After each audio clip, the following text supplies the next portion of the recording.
Okay. Okay.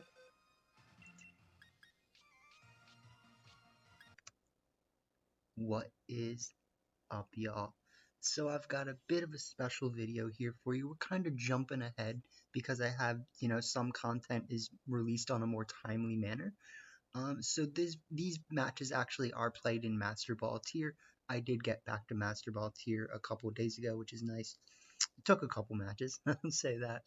But me and Random Gaming VGC wanted to do something fun where we would try using each other's teams and, give, I guess, feedback on them and just, a chance to let you guys see something different. And, we are both pretty interesting team builders, I would say. I think Random Gaming VGC's teams are a lot easier for anybody to use, which I think is nice.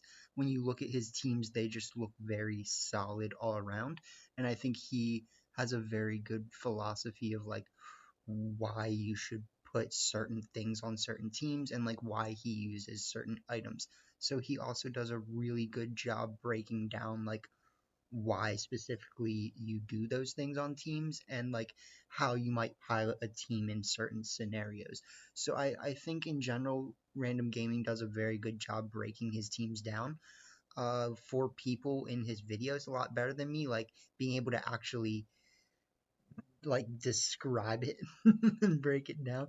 Whereas like I definitely know how all my teams work and there's a reason why I do everything. But sometimes I just show my team and I'm like, yeah, so like it has this Pokemon, it has this Pokemon, like but I forget sometimes to articulate why exactly I do everything.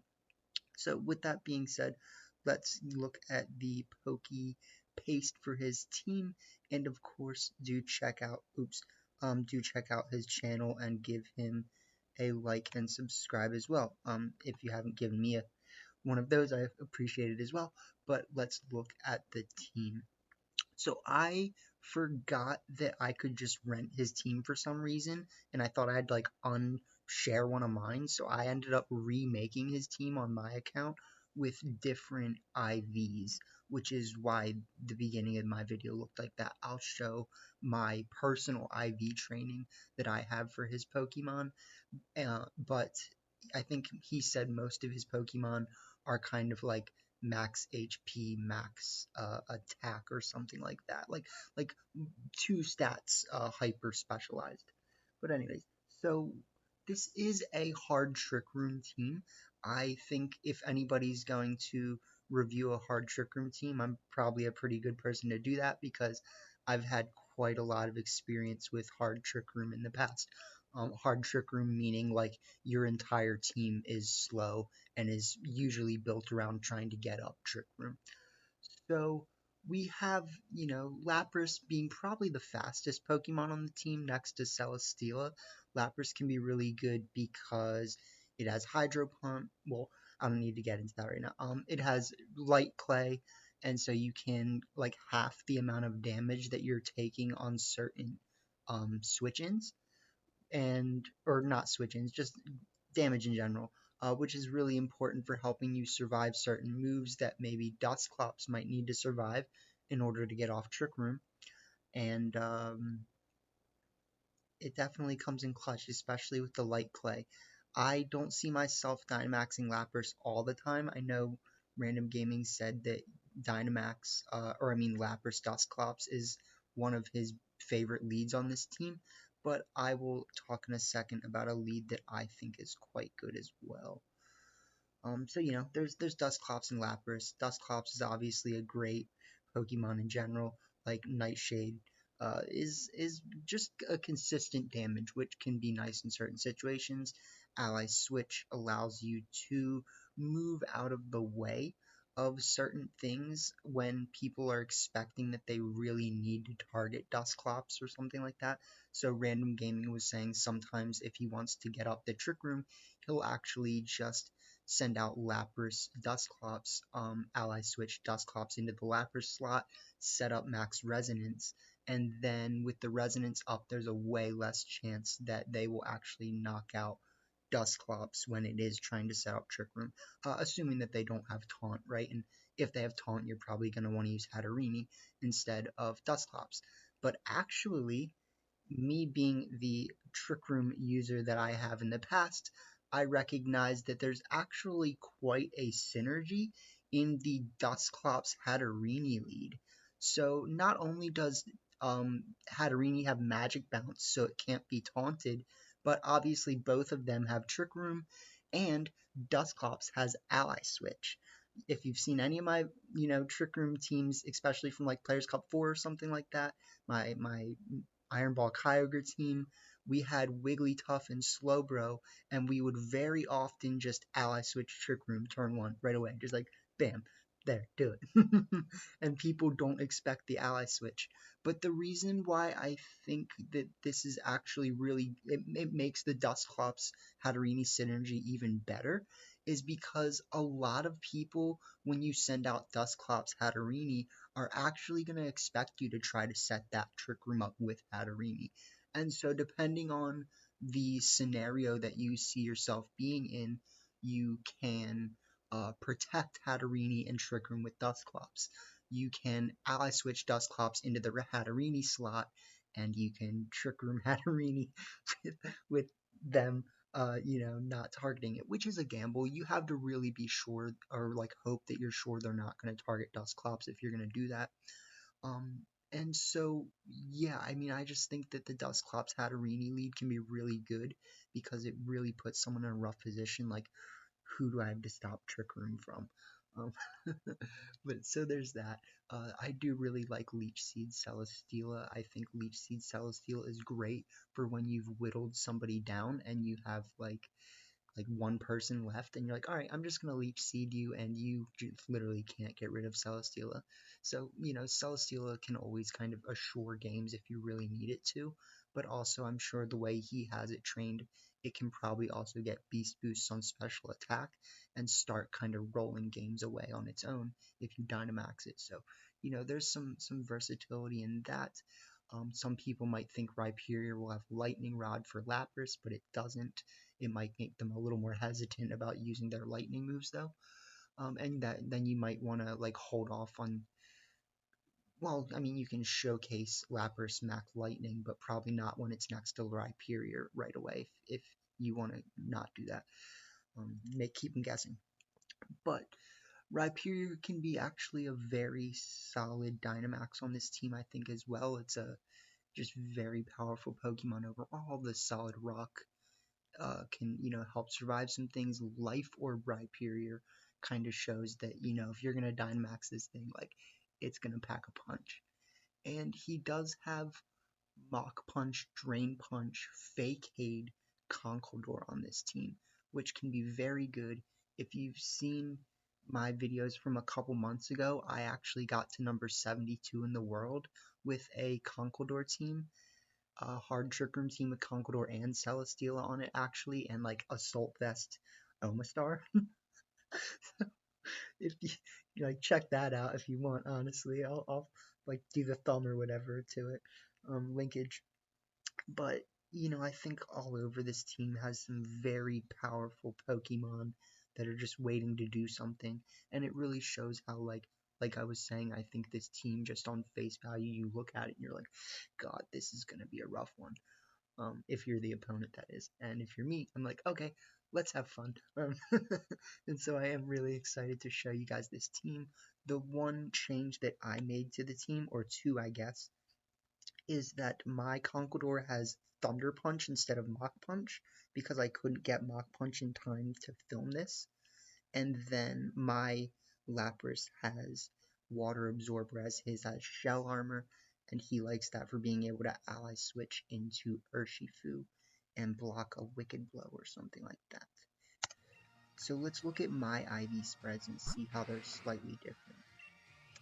We have Lapras. My Lapras is a little bit more, has some defense and special defense investment, and HP, and then special attack. So, I like this run. I think it makes Lapras more bulky, and the amount of special attack is enough to get the job done. I used to have run weakness policy Lapras too. Hatterini as well, kind of similar. It's has stat spreads providing it bulk while also having a significant amount of special attack power. It has like at level 100 like 330 special attack and 280 defense special defense.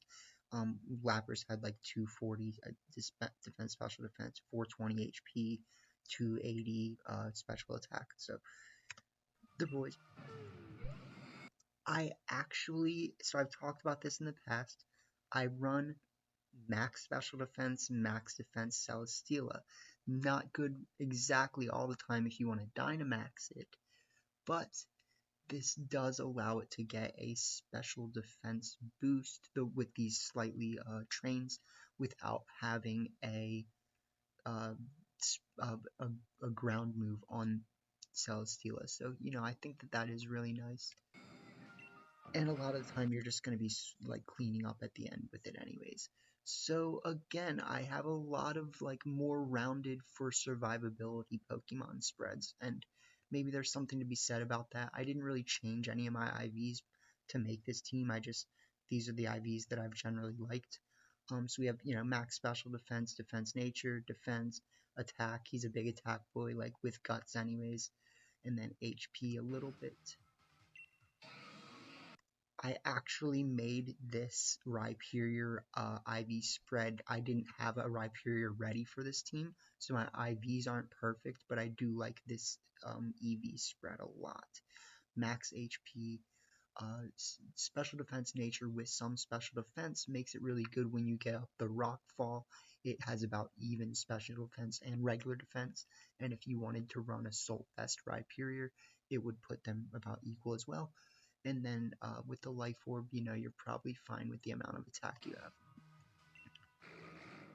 Dusclops, this is probably one of the best Dusclops spreads, I would say. Beneficial defense nature with a little defense investment, special defense, and then max HP. So it has like 280 HP and 340, 3-ish on defense and special defense. So neither defense or special defense are better, but the max HP is really nice.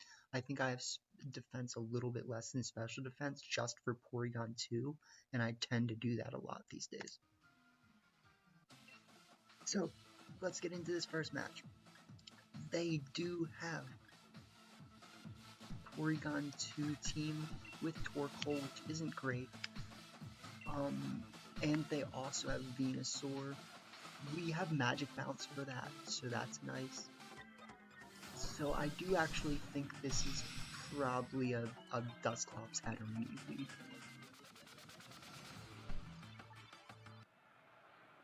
They could choice Scarf because they have Urshifu too, so it's a little rough. Like, they start Lando, Regieleki. Okay, well, that's not that good. What I can actually do here, well, let's wait for the Frisk. Let's Frisk him. Choice Specs and Assault Vest. So if they were being really greedy, they could Thunderbolt Dusclops or like Electro Ball Dusclops and then Max Quake Dusclops. I don't see them trying to do that. I see them going for Hatterene, so I'm gonna protect Hatterene, and I highly doubt that they can actually do enough damage to Dusclops, unless they really pull that big boy play I was just talking about. So.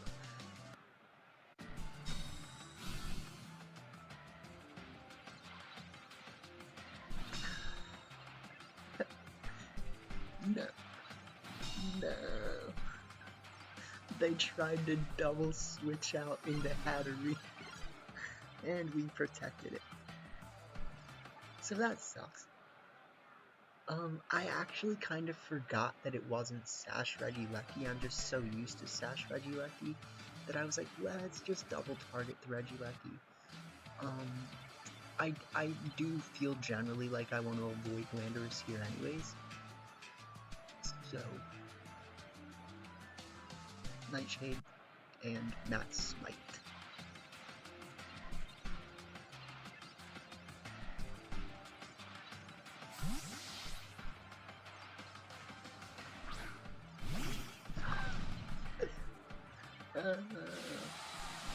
That didn't work.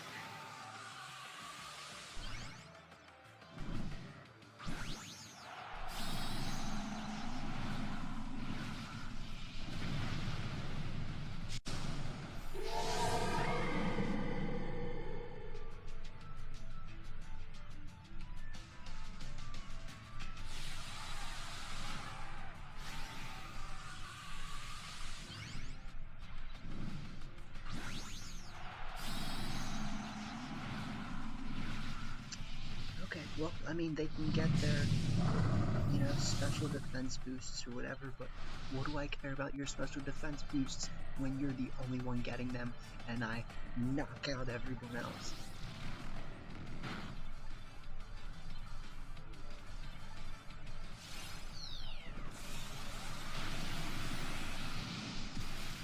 Yeah, yeah.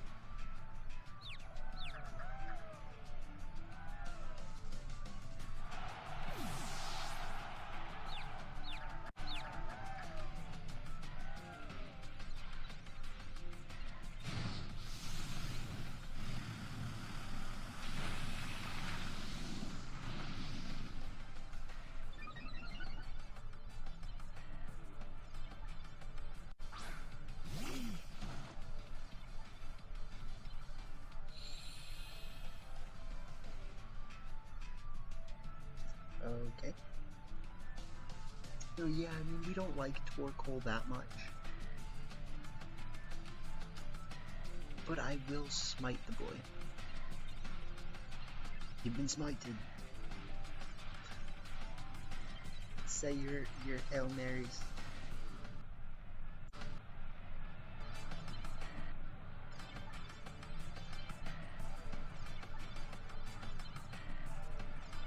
Okay, okay. That's really good.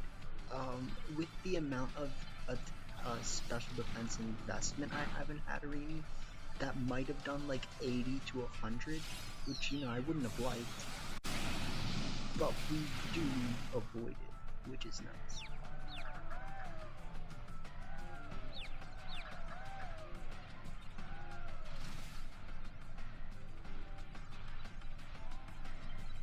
That's nice.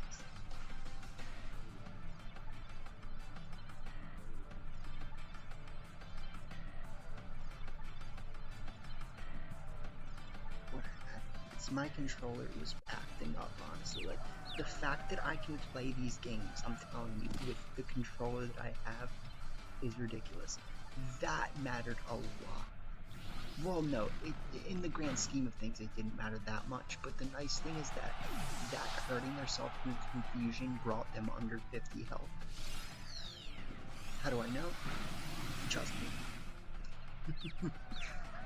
Because I can tell.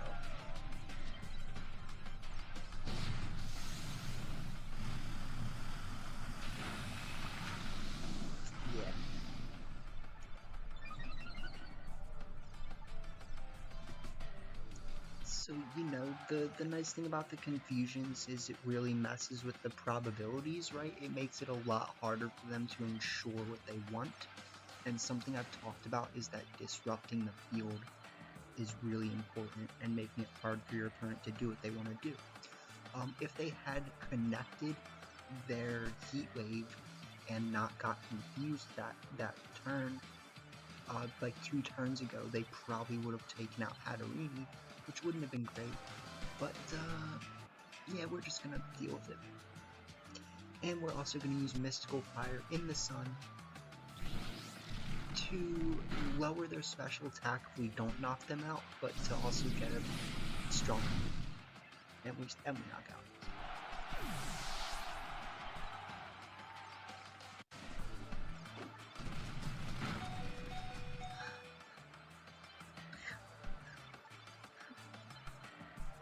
And they can't even deny Trick Room anymore. And I have Lapras, so.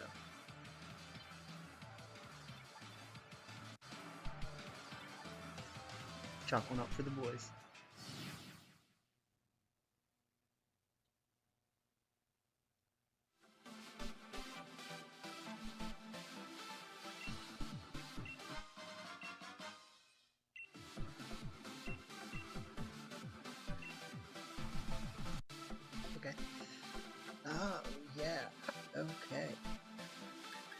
So this is a Charizard team.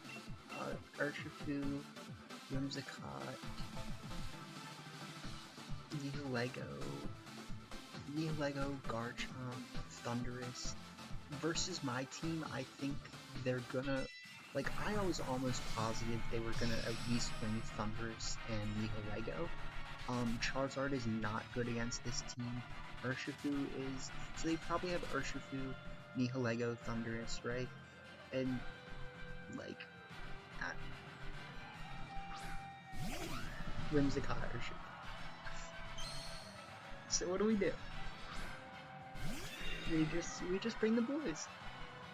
Hatterene Dusclops. Now this is an instance where, again, they're gonna be like, I mean, who do I target? Like, I'm gonna Trick Room and Alice Switch. They can't taunt Hatterene, and they can't one-shot Hatterene. So the one thing that would be rough is if they actually double targeted Dusclops, which they would almost never do, because it's like, do you really think that you're gonna do enough damage? But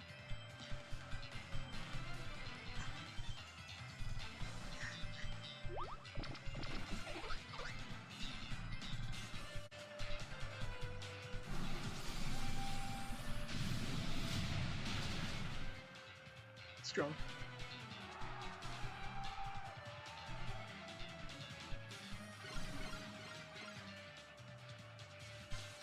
That worked. It worked. And we're gonna use Pain Split. I thought about Nightshade and I'm like, yeah, obviously Pain Split is the move here. But we did taunt their Hatterene. So if I was to Dynamax Hat again right now, that would be insanely greedy.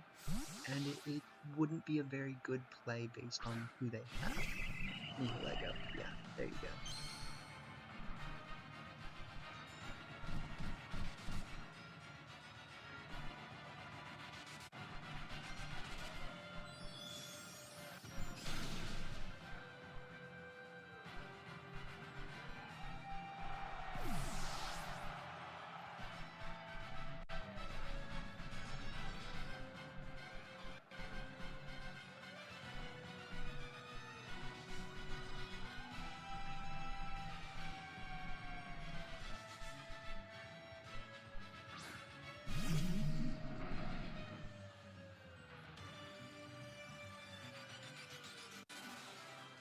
Okay, so now they've got their Thundurus and Nihilego on the field. I mean, there's the boys. And who do we have in the back? Rhyperior. We're gonna Mystical Fire the Nihilego in order to just kind of stop them from getting a bunch of boosts. The one thing that's not great about that is that the longer it takes them to knock out Hatterene, the closer we are to the end of my Trick Room. But we're also stalling their Dynamax.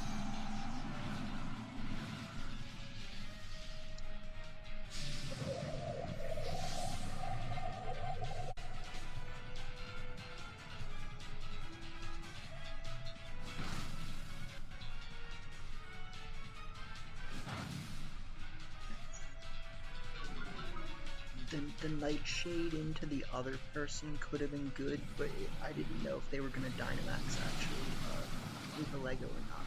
In that situation, they really could have done either, I think.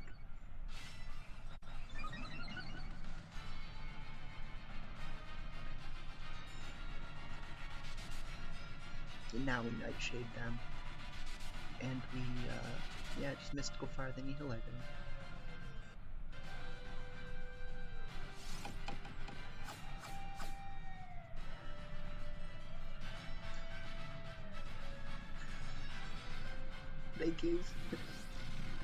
They gave the eject button to the Dusclops.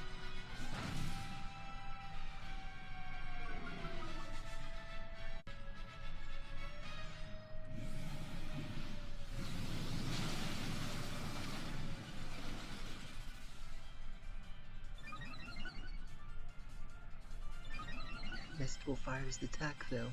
Mystical Fire is one of the best moves that Pokemon like Hatterene and Indeedee get, like, for real. So they're only at +1 special attack now after all that. And we bring out Rhyperior. Definitely not a Dynamax Lapras game. So in this instance, it's pretty safe to just target Nihilego. Like, I'm really, like, I have no reason to try to take out Whimsicott. Like, I could, it'd be kind of greedy. This just covers for if they don't protect, which, I mean, they're going to, but, like, we're not in a rush. It's fine.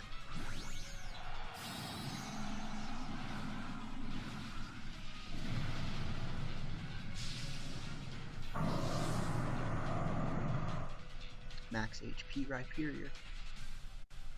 It doesn't have perfect IVs on HP, so once I get it to level 100, it'll go a little better, but that's good.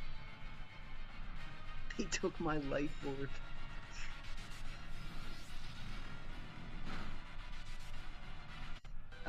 I don't think one more Nightshade is enough.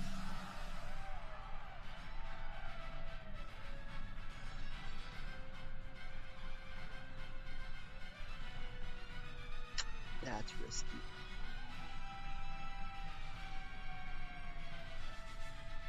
Because, I mean, they gave me, well, they could taunt. But the safest play here, actually, because they're gonna switch out Nihilego, probably. If they don't switch out Nihilego, Max Rock Ball can get the job done. If they do switch out Nihilego, Max Rock Ball can get the job done. So, I mean, Nihilego has, like, no defense.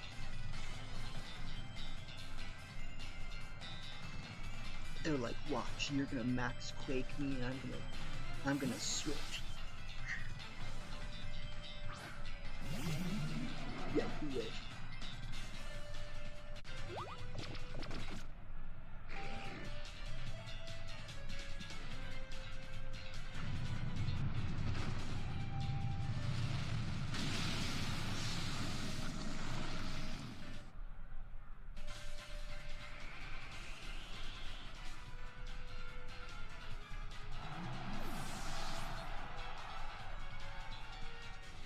Yeah.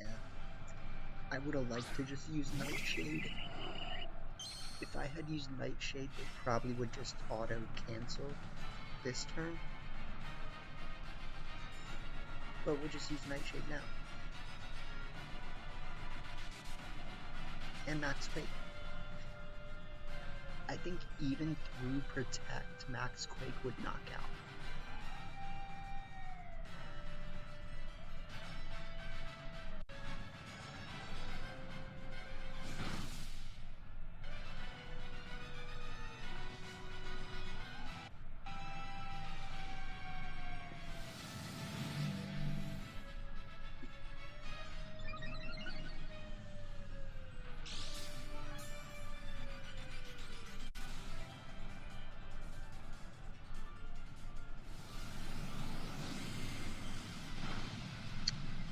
This person was pretty high on the ladder too. The first person was like about the same level as me. I fell into the ladder at like 3,000. The first person was about around there. I think this person was like 1,000-ish or like 800 maybe. And then the next person was like 5,000, but it's you know, it's not always about your rank, it's about how you use your team. But I guess the rank can be an inflection of how good you expect the person to play. And like, you'll see, like, I could have definitely lost the next one if I didn't make a big boy play. If I didn't make a ridiculously risky play that paid off. But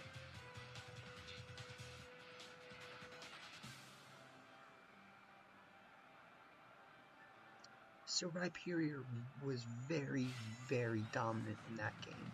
And the ally switch trick room setup worked perfectly. I mean, they knew they needed to take out Hatterene, but they also thought they'd cover their bases by taunting, and we handled that. We handled it in both games. Now we're facing Gengar, Cinderace, Whimsicott again, Follow Me, Redirection, and Zapdos. With Yawn. Not Zapdos Yawn, but Togekiss. So I actually feel pretty good about the Hatterene Dusclops lead again. If they want to taunt Dusclops, I'll just switch into it. Like, whatever. Ooh.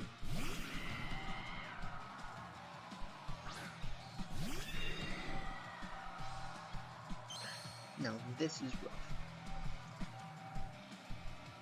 Because they could, in theory, just double target one of my Pokemon and get rid of it.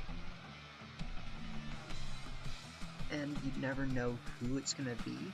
So I actually decided that I was gonna use Trick Room on both of my Pokemon. Like, very, very risky.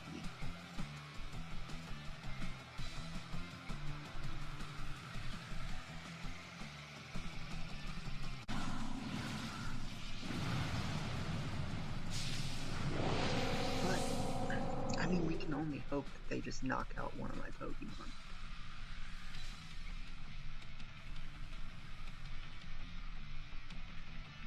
They do have Light Orb Cinderace. That does. Whatever, like. This, I like this IV spray. It works. I have seen Cinderace do a one-shot with that. Gengar uses Trick Room. Dusclops uses Trick Room.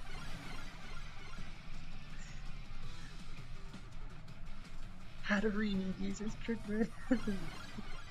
We get Trick Room. And you get a Trick Room. And you get a Trick Room. The problem is now we have to take out Gengar this turn in order to ensure that they don't actually get Trick Room. So we Pain Split and we max Flamethrower the Dusclops. Or Gengar. And that'll ensure that they can't get Trick Room. They might not expect me to actually Dynamax Hatterene.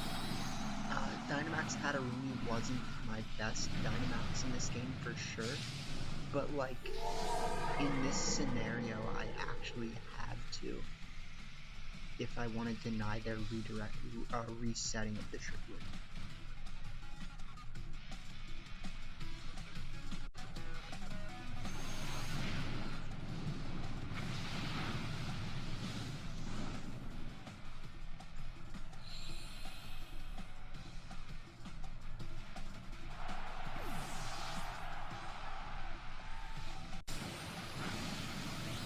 They decide that they're just gonna stay a dark type. They're like, hey, I mean, you have Hatterene, but I'll just be a dark type in Trick Room. It's fine. Is it fine? Is it fine?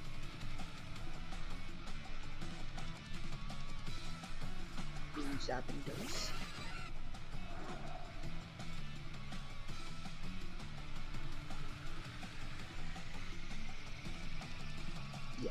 Yeah, I mean, they could detect Zapdos, I wouldn't be surprised.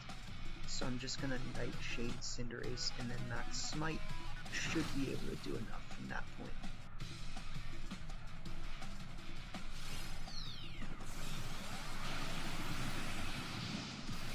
It looked a little close, honestly. I don't think it would have knocked out without Nightshade.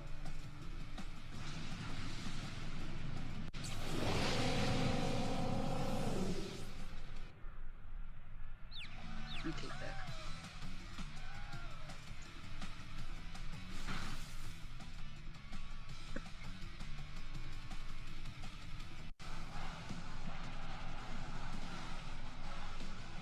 Ooh, Darmanitan comes out.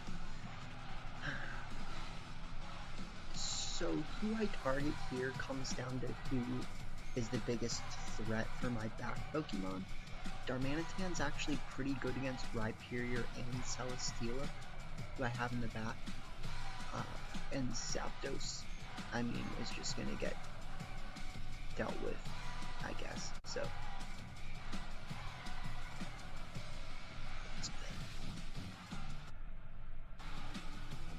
it's so plugged. Pain Split is so plugged.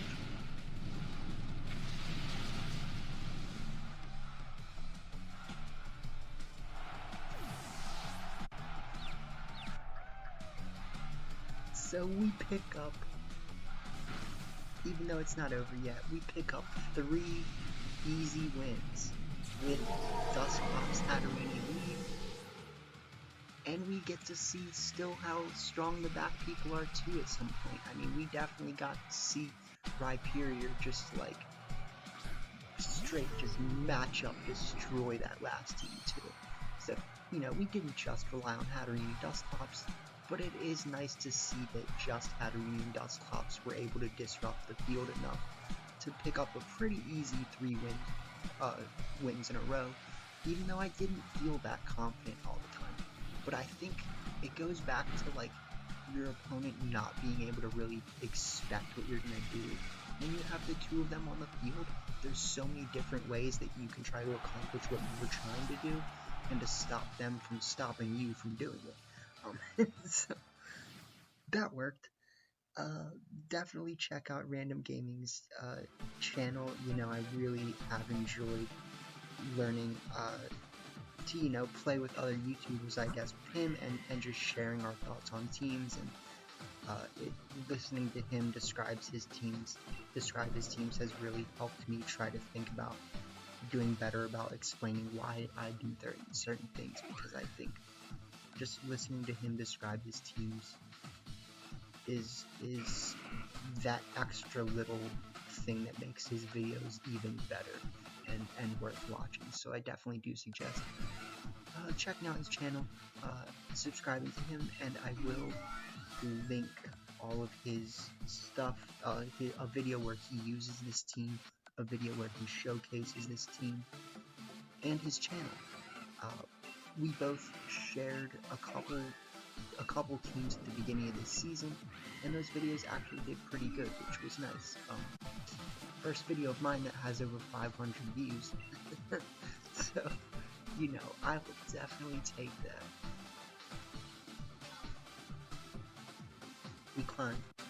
That 3-win streak is climb. And there's the team. And that is what we end with. We end with 26 wins, 21 losses so far, but that 3-win streak was nice. So I hope you enjoyed, and I do hope you check out his channel and his videos. So have a good one until next time.